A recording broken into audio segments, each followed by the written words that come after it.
අයිබෝන් ඔබ එක්වී සිටින්නේ සත්‍ය ප්‍රථමයෙන් ගෙන නාද දෙරණ ප්‍රධාන පුවත් විකාශය සමගින් මේ දිනවලදී channel 4 සිද්ධිය සම්බන්ධයෙන් සංක බොහෝ සෙයින් තොරතුරු වාර්තා වෙනවා බොහොම සවිස්තරාත්මක තොරතුරු පසුගිය කාලය පුරාවටම වාර්තා කළා අදත් එවැනි තොරතුරක් අපිට දැනගන්න ලැබෙනවා. ඕදිල්ක channel 4 නාලිකාව ශ්‍රී ලංකාව සම්බන්ධයෙන් නිර්මාණය කළ වාර්තා චිත්‍රපටයේ හේතුවෙන් මෙරට පිළිබඳ ජාත්‍යන්තරයේ තුල නිර්මාණය වූ සාවද්‍ය මත බිඳහෙලීමට එක්සත් ජාතීන්ගේ සංවිධානයේ මෙරට නිත්‍ය නියෝජිත මේජර් ජෙනරාල් ශවේන්ද්‍ර සිල්වා මහතා ඊයේ දිනේදී සමත් වුණා. ඔව් සංකේය ඇමරිකාවේ නිව්යෝක් නුවර පිහිටි UN Church Center ස්ථානයේ පැවති channel 4 වාර්තා චිත්‍රපටයේ විශේෂ දර්ශන වාරයේදී මෙම වීඩියෝ පටයේ ඇති පරස්පරතාව පිළිබඳ ඔහු එහි සිටි නියෝජිතයින් හට කරුණු පැහැදිලි කිරීමත් සමග මෙම අසත්‍ය ප්‍රබන්ධයේ යථාර්ථය හෙළි වුණා.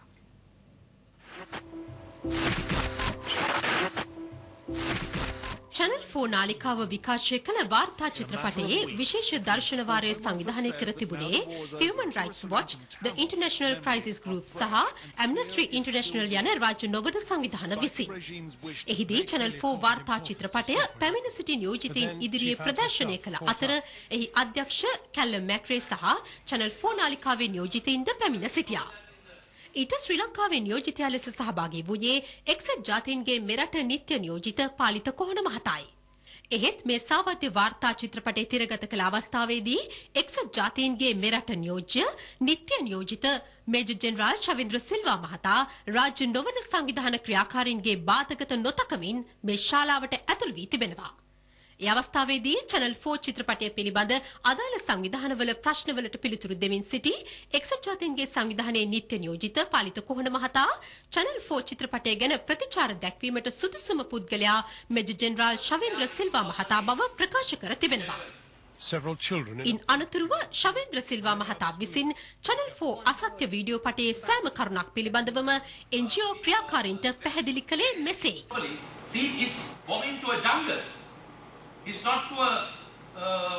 channel 4 චිත්‍රපටයේ දර්ශනයක ගුවන් හමුදාව කැලෑවකට බෝම්බ දානවා මම දැක්කා. නමුත් තුවාලකරුවන් ඉන්නේ එලිමහනකයි. මේ දර්ශන එක්සත් ජාතීන්ගේ චන්ද්‍රිකා රූපවලින් ලබාගත් බව පසුබිම් කතනයේ යෙදෙන පුද්ගලයා පවසනවා. නමුත් එම රූපරාමු කෙළවරේ ශ්‍රී ලංකා ගුවන් හමුදාවේ සලකුණ පෙන්눔 කරනවා. මෙය මුළුමනින්ම විකෘති කිරීමක්. එසේම channel 4 චිත්‍රපටයේ සාක්ෂි ලබා දෙන වනිකුමාර් නැමැති තැනැත්තියගේ සැබෑ ප්‍රතිරූපය ශවේන්ද්‍ර සිල්වා මහතා මෙහිදී හෙළි කළා.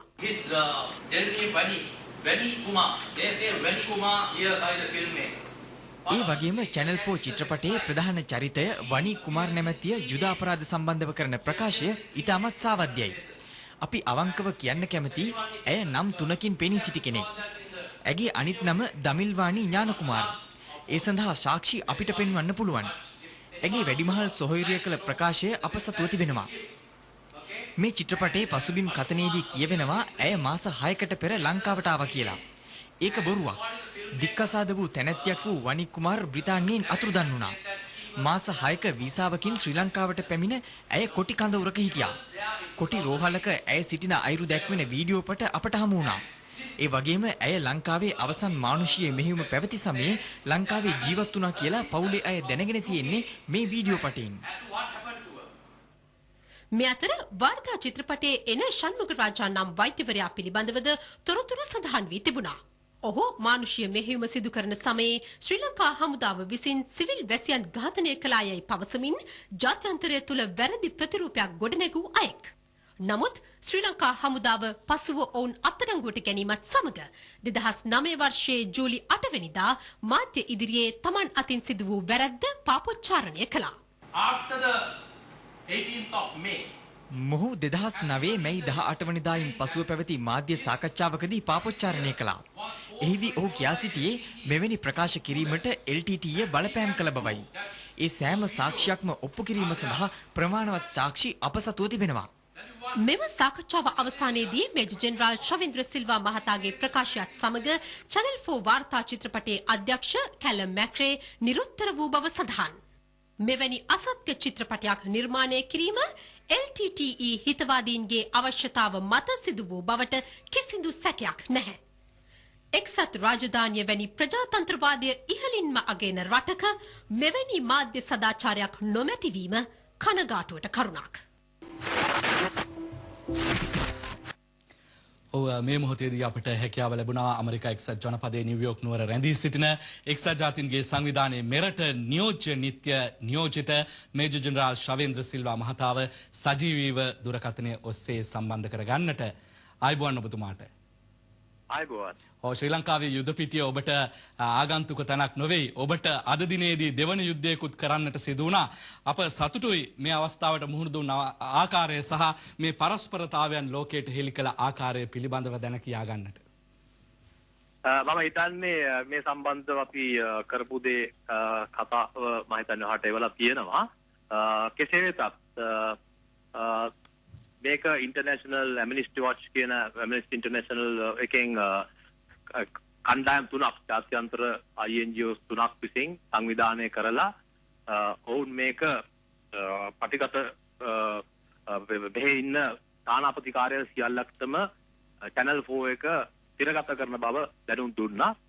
ඒ දැනුම් දීලා ඔවුන්ට අවශ්‍යතාවය තිබ්බේ විශේෂයෙන්ම එක්සත් ජාතීන්ගේ සංවිධානය තුළ සමාජික රටවල තානාපති කාර්යාලය දැනුවත් කරලා දැන් ඔවුන්ට කරගන්න බැරුව තියෙන දෙයක් දැනුවත් කරලා මේ ස්ථානයේදී විශේෂයෙන්ම ওই චිත්‍රපටය හදපු පුද්ගලයා ඒ ස්ථානයට ගෙනල්ලා ඔහුගේ කටින්ම මේ දේ කියවලා මේක හේතු ගන්නවනේ මේක සත්‍ය කාරණයක් කියන එක. ඉතින් මේක එදින මේ ස්ථානයේ පැවතුණා. නමුත් මට මේ ස්ථානට එන්න ආරාධනා කළා තිබෙන්නේ නැහැ. නමුත් ආචාර්ය පාලිත කොහොන ශ්‍රී ලංකාවේ නිත්‍ය නියෝජිතයාට ආරාධනය ලැබුණ තිබුණා. ඉතින් එතුමාගේ ඒ ආරාධනය සමග තමයි මම බලෙන් වගේ ස්ථානයට යන්න උනේ. ආරක්ෂක ලේකම් ගෝඨාභය රාජපක්ෂ මහත්තයාටත් විදේශ ලේකම් අමුණුගම මහත්තයාගෙමුත් අවසර ඇතුව රජයේ අවසර ඇතුව මම ඒ ස්ථානයට මම බලෙන් ඒ ස්ථානට ගියේ. ඉතින් ඒ අවස්ථාවේදී යන්න පටන් ගන්න ඉස්සෙල්ලම මම පණිවිඩයක් දුන්නා. මේ චිත්‍රපටය ඉවරනම් පස්සේ මට අවශ්‍යයි මගේ අපේ ගාව තියෙන චිත්‍රපට ඒ කියන්නේ වීඩියෝ දර්ශන ඇතුළත්ව මේක පෙන්වන්න අපිට අපේ සත්‍ය කරුණු.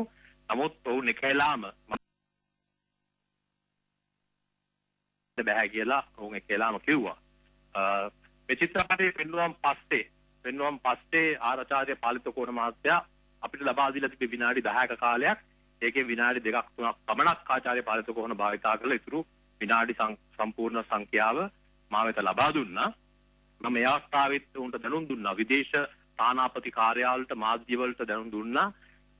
මට මේ අවස්ථාව ලබා දෙන්නේ නැහැ. මේකේ තියෙන චිත්‍රපටත් එක්ක පෙන්වන්න. නමුත් මම යුද හමුදා නිලධාරීවරයෙක් වශයෙන් මම දන්නවා මේ වගේ වුණොත් ඒකට ඔල්ටර්නේටිව් මොකක්ද කියලා. ඒ අනුව මම ෆොටෝකොපි කරලා අරන් ගියා. මේ කියන පුළුවන් තරම් ප්‍රමාණයක් ඒ අන්තිම මොහොතේ අරන් ගිහිල්ලා ඒවා මම ඒ කට්ටිය අතරේ අවිලා හිටපු ඒ විදේශ තානාපති කාර්යාලවල අතරේ තානාපතිවරුන් අතරේ ඒක බෙදලා දුන්නා. බෙදලා දීලා ඒක අනුව මට කරන්න පුළුවන් උපරිම ආකාරයෙන් මේක අසත්‍යයක් කියන එක ඔප්පු කරන්න කටයුතු කරා. Channel 4 නාලිකාවෙන් ප්‍රකාශය කරන ලද මේ අසත්‍ය තොරතුරු දේවභාෂිතයක්සේ පිළිගන්නා පාර්ශවයන් තවමත් ලෝකයේ සිටිනවා. ඔබතුමාගේ සටන මෙතනින් නවතිනවාද ඉදිරියට යම්කිසි දුගුවක් මේ සම්බන්ධයෙන් කරන්නට ඔබතුමා බලාපොරොත්තු වෙනවද?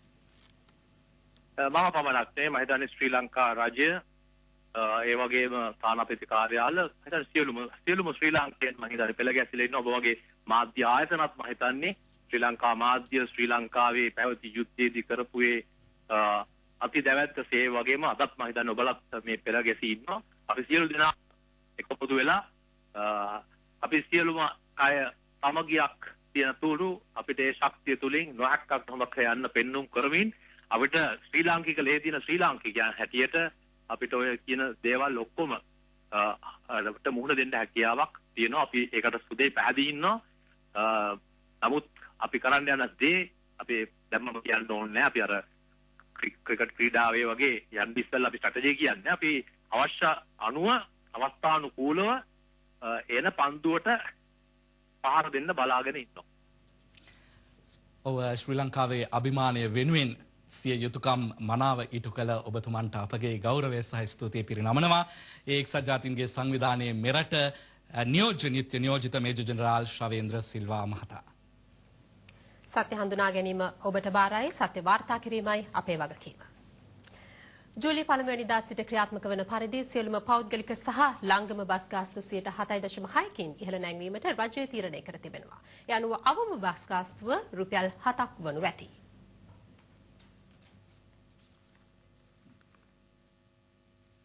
දැන් කෙටි විරාමයක් සඳහා ප්‍රධාන පාලක මැදිරියට. ඔබ යාලෙත් අද දෙරණ සමගින් ජූලි 1 වෙනිදා සිට ක්‍රියාත්මක වන පරිදි සියලුම පෞද්ගලික සහ ලාංගම බස් ගාස්තු 7.6කින් ඉහළ නැංවීමට රජය තීරණය කර තිබෙනවා. ඒ අනුව අවම බස් ගාස්තුව රුපියල් 7ක් වනු ඇති. රුපියල් 6 සිට 18 දක්වා වූ බස් ගාස්තුව රුපියලකින්ද රුපියල් 20 සිට 34 දක්වා බස් ගාස්තුව රුපියල් 2කින්ද නව සංශෝධන අනුව ඉහළ නැංවෙනවා. එසේම රුපියල් 35 සිට රුපියල් 47 දක්වා බස් ගාස්තුව රුපියල් 3කින්ද රුපියල් 48 සිට රුපියල් 60 දක්වා බස් ගාස්තුව රුපියල් 4කින්ද ඉහළ නැංවීමට නියමිතයි. රුපියල් 61 සිට රුපියල් 75 දක්වා බස් ගාස්තුව රුපියල් 5කින් ඉහළ නැංවෙන අතර රුපියල් 77 සිට රුපියල් 87 දක්වා බස් ගාස්තුව රුපියල් 6කින් වැඩි කෙරෙනවා. ටයර් වල මිල යාම, ලීසි තෙල් වල මිල යාම, ඩීසල් වල මිල යාම සහ සේවකයන්ගේ පඩිනඩි සහ පොලි අනුපාතයේ වැඩිවීම මේ සියල්ලත් එක්ක. ඒත් මේ කාරණය බස් හිමියන්ට දරන්න පුළුවන් කාරණයක් නෙවෙයි. ඔවුන් කැපවීම කරන්න සූදානම්. අනාගතයේදී උන්ට ඒ පහසුකම් සලසා දෙන්න අපිට මාස 3ක කාල පරිච්ඡේදයක් ලබා දීලා තියෙනවා. වැරදිලාවත් අඩත්ට්ටම් කරන්න, වැරදිලාවත් යම් මගේ ජනතාව අපහසුතාවයට පත් කරන්න සූදානම් වෙනවනම් රටේ නීතිය ක්‍රියාත්මක කරන්න කිසි වෙලාවක පැකිලෙන්නේ නැහැ. ඒකත් ඊටම වගකීමෙන් කියනවා. මෙතර ගුණාත්මක බස් සේවාවක් ලබා දීම සඳහා අවශ්‍ය අනපනත් සංශෝධනය කිරීම කෙරෙහිද ආණ්ඩුවේ අවධානය යොමුව තිබෙනවා. පෞද්ගලික ප්‍රමාණ සේවය සඳහා අවශ්‍ය පසුබිම සකස් කරන්න නිවැරදි තැනක නිවැරදි දේ ගේන සූදානම්.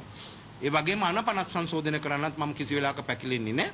මේ වෙනකොට සමහර අවස්ථාවලදී බලපත්‍ර රහිතව එක් රූප දේශපාලඥයන්ගේ ෆොටෝ ටික අලවගෙන තමන්ගේ ඇඟේ හයියෙන් සමහර යන උදවියට ඉන්නවනම් දැන් තියෙන්නේ දණ්ඩ නීති සංග්‍රහයේ ඔවුන්ට රුපියල් දඩ මුදල යම් මුදලක්ද ඒ මුදල රුපියල් ලක්ෂය දක්වා වැඩි කරන්නත් අත්හිටු සිරදඬුවම් ලබා දෙන්න සූදානම්.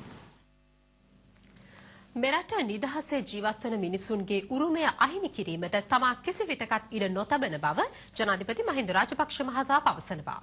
අදාර්ලියගහ මන්දිරයේ පැවති ගොවි සමුළුවේදී ජනාධිපතිවරයා මේ බව සඳහන් කළා. නව පොහොර සහනාධාරය පිළිබඳව ජනතාව දැනුවත් කිරීමේ ගොවි සමුළුව අද අරලියගහ මන්දිරයේදී පැවැත්වුණේ ජනාධිපති මහින්ද රාජපක්ෂ මහතාගේ ප්‍රධානත්වයෙන්. එම සමුළුවේදී තේ, පොල්, රබර්, එළවලු සහ පළතුරු ඇතුළු අනෙකුත් අතිරේක භෝග වගාවන් සඳහා වන රසායනික පොහොර මිටියක් රුපියල් 1200ක සහන මිලට ලබා දීම සංකේතවත් කරමින් පොහොර ප්‍රදානය කෙරුණා. මෙම වැඩපිළිවෙල අඛණ්ඩව ක්‍රියාවට නැංවීමට නියමිත අතර ඒ සඳහා රජයට වසරකට වැය වෙතයි අපේක්ෂිත මුදල රුපියල් මිලියන 18,000ක්. මෙහිදී අදහස් දැක්වූ ජනාධිපතිවරයා පැවසුවේ සියලු ජනතාව රටේ සිදුවන ක්‍රියාකාරකම් සම්බන්ධව අවධානයෙන් සිටිය යුතු බවයි. සමහරුන්ට ඕන අපි ආර්ථික වශයෙන් බිම දාන්න. ඒකින්ද නොඑක් විදිහේ ප්‍රචාර මේ දවස්වල ගෙනියනවා. අද සමහරුන්ට ඕන අපිව අරන් යන්න. විදුලි පුටුවේ වාඩි කරන්න. මේ ආණ්ඩුවට විරුද්ධව ඕන දෙයක් කරන්න නැහැ කි. හැබැයි මේක පොදු ජනතාවගේ පහර වැදෙන විදිහට ඒක කරන්න එපා. තමුන්නාන්සේලාගේ කුඹුර ආස්වද්දනවා වගේම මේ රටේ වෙන දේවල් පිළිබඳවත් ඇහැ අරගෙන ඉන්නේ කියන එක නොවේ විස බීජ අද දාන්නේ මොන කොහෙන්ද කියන එක පිළිබඳව අවබෝධයකින් ඉන්න ඕන කියන එක මාමී අවස්ථාවේදී කියනවා. ආණ්ඩුව පාර්ලිමේන්තු ක්‍රමය අඩපණ කිරීමට උත්සාහ කරන බවට විපක්ෂ නායක රනිල් වික්‍රමසිංහ මහතා චෝදනා කරනවා. අද පාර්ලිමේන්තු පරිශ්‍රයේදී මාධ්‍යයට විශේෂ ප්‍රකාශයක් කරමින් විපක්ෂ නායකවරයා මේ පිළිබඳව අදහස් පළ කළා. පාර්ලිමේන්තුව අඩපණ කරන්න ආණ්ඩුව මේ සුමානේ භයානක පියවර කීපයක් අරගත්තා. මේ මාසේ දෙක තුලදී ප්‍රධාන ප්‍රතිපත්ති කීපයක් ආණ්ඩුව වෙනස් කරලා තියෙනවා පාර්ලිමේන්තුව දැනුවත් කරන්නේ නැතුව. අපි බැලුවා පාර්ලිමේන්තුව ශක්තිමත් කරන්න. අපි ඉදිරිපත් කරා විශේෂයෙන්ම තොරතුරු ලබා ගැනීමේ අයිතිය පිළිබඳ කෙටුම්පත. මොකද ආණ්ඩුව කරේ කතා කරන්න ඉස්සෙල්ලත් ඒක විනාශ කරා. ආණ්ඩුව බලන්නේ මේ පාර්ලිමේන්තු ක්‍රමය සම්පූර්ණයෙන්ම නැති කරන්න. පාර්ලිමේන්තු බලතල ඉවත් කරන්න. මේ පාර්ලිමේන්තුව මේ ආණ්ඩුව බලන්නේ මේ දියවන්නා ඔය මැද අනාථ කරන්න. ඒතර රටේ ජනතාවයි අනාථ වෙන්නේ. අන්න ඒකට අපි ඉඩ දෙන්න යන්නේ නැහැ. විරාමෙන් අනතුරුව යලිත් හමුවෙමු අද දෙරණ සමගින්.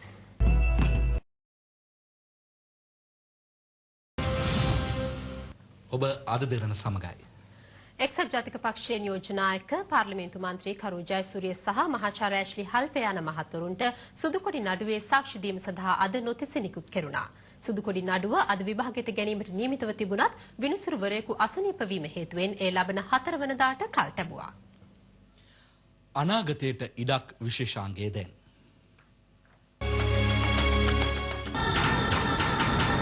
1992 වසරේ ගල්ඔය හන්දිය සිට කිතුළුතුව දක්වා දුම්රිය මාර්ගයේ සිදු වූ බවට වාර්තාගත අලි දුම්රිය ගැටුමෙන් අනතුරුව මේ දක්වා උතුරු නැගෙනහිරට දිවෙන දුම්රිය මාර්ග කිහිපයක අලි දුම්රිය ගැටුම් නිරන්තරයෙන් සිදු වුණා. රක්ෂිත ප්‍රදේශවල වියලි කාලය සහ තෙත් කාලය අතර කිහිප වාරයක් මේ සත්තුන්ගේ ගමනාගමනය සිද්ධ වෙනවා. එතකොට ඒ කාලවලදී අපිට දකින්න පුළුවන් දුම්රිය ගැටුම් වල උච්ච අවස්ථාවක්. පසුගියදා තේක්කවත්ත ප්‍රදේශයේ සිදු වූ අලි දුම්රිය ගැටුමෙන් අලි ඇතුන් තිදෙනෙක් සමග නූපන් අලි පැටවෙක්ද ජීවිතක්ෂයට පත් වූයේ පවතින ගැටලුවට නිසි විසඳුම් ක්‍රියාත්මක නොවීමේ ප්‍රතිඵලයක් ලෙස නොවේද? දැන්වීම් පුවරුවගෙන් සවි කරලා තියෙනවා වේගය පැයට කිලෝමීටර් 20යි කියලා. නමුත් අපි දන්නේ නැහැ ඇත්තටම දුම්රියන් ධාවනය වෙද්දී මේ වේග සීමාවන් හරියටම පාලනය වෙනවද කියලා. මීටර 500ක් පමණ යනවා දුම්රියක් නවත්තන්න පැයට කිලෝමීටර් 60ක 70ක වේගයෙන් යන දුම්රියක්. ස්ථානයක් දෙකක් වේගය අඩු කිරීමේ ක්‍රමයකට යන්න පුළුවන් වෙයි. හැබැයි අපි මේ ගැන සොයලා බලන්න. රංචුවල අලුත උපන් පැටව ඉන්නවා නම් ඒ රංචුවේ ඉන්න ගැහැණු සත්තු ටිකක් වෙලාව ගන්නවා දුම්රිය මාර්ගයෙන් ඉවත් වෙන්න. දුම්රිය මාර්ගයත් එතනට අදාළ භූමියත් සම මට්ටමේ පිහිටලා නැත්තම් සත්තු ටිකක් පැකිලෙනවා ඉක්මනින් එතන හරහා යන්න. ඒ ගැන අපි තාම අධ්‍යයනයක් කරලා නැහැ. වැඩි වශයෙන් අලි ගවසන ස්ථානවල කිසියම් විදිහේ අධ්‍යයනයක් මේක කරලා ඔය කියන කාරණාවට එන්න පුළුවන් ද? උතුරු ඉන්දියාවේ රාජාජී උද්‍යානයේ ආශ්‍රිතව අලි සහ දුම්රිය අතර ගැටුම් ඉතා දරුණු මට්ටමක තිබ්බා. ඒගොල්ලෝ ගත්ත එක ක්‍රියාමාර්ගයක් තමයි දුම්රිය මාර්ගයේ රාත්‍රී මුර සංචාරයේ යෙදුවා වනජීවී නිලධාරීන්. එතනදී ඒගොල්ලෝ සමත් වුණා දුම්රිය මාර්ගවලදී අලි ඇතුන් ඒගොල්ලෝ දකිනවා නම් ළඟ තියෙන දුම්රිය ස්ථානවලට කලින් දැනුම් දීමක් කරන්න. ඒ තුලින් ඒගොල්ලන්ට පුළුවන් වුණා දුම්රියේ වේග සීමාවන් පාලනය කරන්න වගේ ක්‍රියාමාර්ගයක් ගන්න. අපි ඉදිරිපත් වෙලා තියෙනවා පර්යේෂණ මට්ටමින් සහ මූල්‍යමය වශයෙන් වනජීවි දෙපාර්තමේන්තුවටත් දුම්රිය දෙපාර්තමේන්තුවටත් මේකට පිළිතුරු හොයන්න උදව් කරන්න. ප්‍රශ්නේ විසඳීම සඳහා අපිට නැති අත්දැකීම් තියෙන වෙනත් ආයතන තියෙනවා නම් අනිවාර්යෙන් අපි ඒ අයගේ උදව් ගන්න ඕනේ. විරාමයකින් අනතුරුව නැවතත් හමුවෙමු.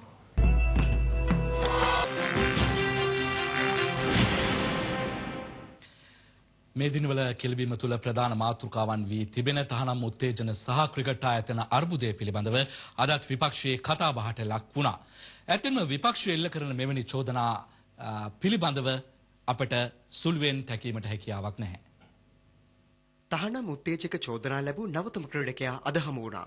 පසුගියදා නිමා වූ ජාතික බරයිසිලීමේ ශූරතාවලියේදී තහනම් උත්තේජක ලබාගෙන ක්‍රීඩා කළායයි මෙලෙස චෝදනා ලබන්නේ රන්සිලු ජයතිලක ක්‍රීඩකයායි. දිනෙන් දින උත්තේජක චෝදනා ලැබූ ක්‍රීඩකයන්ගේ ලයිස්තුව ඉහළ යද්දී මේ ආකාරයෙන් විපක්ෂය සහ ජනතාව චෝදනා එල්ල කිරීම පුදුම සහගත නොවේ. ක්‍රීඩා වෛද්‍ය ඒකකයක් තිබෙනවා. ඉන්නවා ගීතාංජන මෙන්ඩිස් කියලා ක්‍රීඩා වෛද්‍ය ඒකකයේ කාර්යභාරය නිසි පරිදි ඉටු කරන්නේ නැහැ. ක්‍රීඩා වෛද්‍ය ඒකකයේ තිබියදී එලියන්ත වයිට් වෛද්‍යවරයා හරහා ප්‍රතිකාර ලබා ගැනීම සිදු වූයේ කෙසේද? කණ්ඩායමත් නායකයාත් අපිට දැඩි ලෙස ඉල්ලීමක් කරා ඔහුගේ දායකත්වය ලබා දෙන්න කියලා. හරි අපබ්‍රංශ කතානේ. සංගක්කාර අවසන් මහා තරඟෙදී ඉල්ලපු කණ්ඩායම සංගක්කාරට ලබා නොදුන්නු ක්‍රිකට් ආයතන. වෛද්‍යවරයා ඉල්ලනකොට දෙනවා. වෛද්‍ය විද්‍යාව පිළිබඳ කිසියම් පිළිගත් ආයතනයක රැකියාවක් හෝ නොකර සිටපු පුද්ගලයෙක් ලංකාවේ ඉහළින්ම තිබුණු ක්‍රීඩාවේ ජාතික කණ්ඩායමේ වෛද්‍යවරයා හැටියට කටයුතු කරේ කොහොමද? ඇයි මංජු වන්‍යාරච්චිට බෙහෙත් දීපු වෛද්‍යවරයා පස්සෙ හඹා ගියා හාසේ ඒලියන්ත වෛද්‍ය පස්සේ පනගෙන යන්නේ. ක්‍රීඩකයෙක් තහනම් උත්තේජක භාවිතා කරොත් ඔහුට පමණක් නෙවෙයි පුහුණු කරුවාට සහ ක්‍රීඩා සංගමයේ කියන මේ තුන් දෙනාටමත් වෛද්‍යවරයාටත් මේ හතර දෙනාටමත් දඬුවම් ලබා දීම තමයි අපි අලුත් ජාතික ප්‍රතිපත්තිය තුළ අපි ක්‍රියාත්මක කරන්න බලාපොරොත්තු වෙන්නේ. මේ ක්‍රීඩා ඇමතිවර මහින්දානන්ද වක් කියන්න ඕනේ නැහැ. අහිංසක CB ආයතන ගැන වචන දෙකයි කතා කරේ අවුරුද්දෙන් ගෙදර යන්න උනා. ඉඳ මහින්දානන්ද අමාත්‍යවරයාත් ඉතින් මේකට අනුගත වෙවි ගමන් කිරීම අරමුකොට මේකට එරෙහිව යමක් කතා කිරීම නොවේ. වගකිව යුතු මාධ්‍යයක් ලෙස ජනතාවට සත්‍ය තොරතුරු ලබා දීම අද දිරන අපේ වගකීමයි. ශ්‍රී ලංකා නාමයට කළු පැල්ලමක් එක් කරන මෙවැනි සිදුවීම් පක්ෂ පාට ભેද නොසලකා වාර්තා කිරීමට දෙරණ කෙලිබිම සමපිටම සූදානම්. එසමගින් අපගේ ප්‍රධාන පුවත් විකාශය නිමාවට පත්වෙනවා. සවිස්තරාත්මක තොරතුරු සඳහා පිවිසෙන්න www.adaderana.lk වෙත.